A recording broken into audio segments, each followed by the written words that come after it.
guys, welcome back. Okay, today is going to be the how to set up a kettlebell goblet squat. So first things first, we're going to set up a foot position.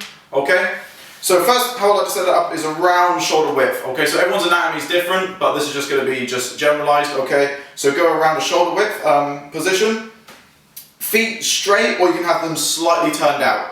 Okay, and with this, you want to put pressure through, right, let me show you. So you want to put pressure through, see this? Just by the big toe, little toe, and middle of your foot. Okay? So you want to try and spread it evenly between those 3 points. Okay, so make a triangle between those 3 points, and you want pressure to go evenly between that. Okay? So here, like I said, feet shoulder width, spread the weight evenly between all those 3 points. Okay? And then from here, you want to be able to screw your feet into the floor. So a common mistake with a lot of squatting, you see it come down, and people's knees will dive in, and then come back up. Okay, so after a while, that's not going to be too brilliant for the knees. So you want to try and screw your feet into the floor like this. So you see my hips and my knees will kind of screw outwards. So it looks like this, okay? So by doing this, it's just going to strengthen the joints from here, and it's going to prevent those knees from falling in. Okay, so look like this. I'm screwed in, straight down. See how my knees are either over my toes or just outside my toes. You can come straight back up. Okay, so that's the first thing. Second thing, you'll see a lot of people either squatting, sitting straight back like this because they don't have the requisite mobility to let their knees kind of go forwards. So you see people when they squat on their toes like this, and they can get straight down with a straight back. So that's just because you're actually bringing your foot up, so you're artificially giving yourself a bit more mobility. So this is where little tricks like this. If you're in the gym, find a couple like weight plates, or if you're in your house, get a couple of small books. So you're going to stand your heels on the books, similar to what we did in deadlift when we raised the toes up. You're going to do the opposite way. So this, you're going to feel a bit more in your quads. Okay, so from here, same thing. So you're screwing into the floor, and you're going to sit straight down. And you see how my knees have come forward a lot more, and this is still nice and straight. Okay, and back up. So from here, straight down, and up.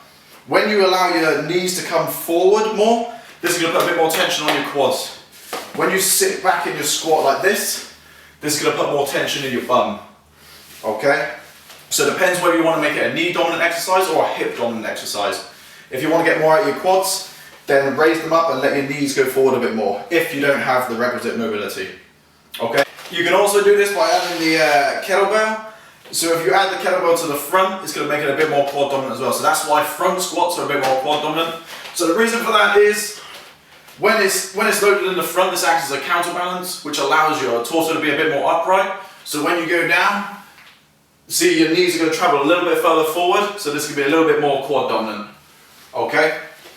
So when I used to teach a squat, I used to teach it by sitting back just to load the hips. Now I prefer the cue of trying to break knees and hips simultaneously.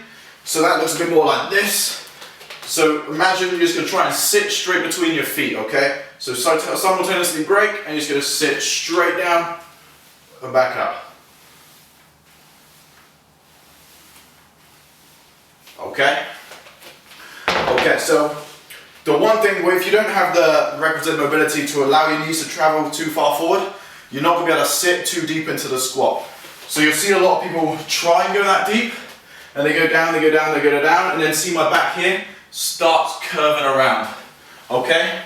So this is called a butt wink. I know it's a bit of a perverted term, but so basically what this does, this refers to just how you're, once you get to this position here, how you don't have the mobility, so you pick it up in your spine. Because you're going to get down to that position, your body's just going to find a way. So what that does is just means it's going to flex your lower spine a bit. So try not to let that happen too much. So just find where that is in the mirror, where you're going to get to that point. So if my point is about here, so I won't try and go any deeper than that, okay? So try and just stay within your range, okay?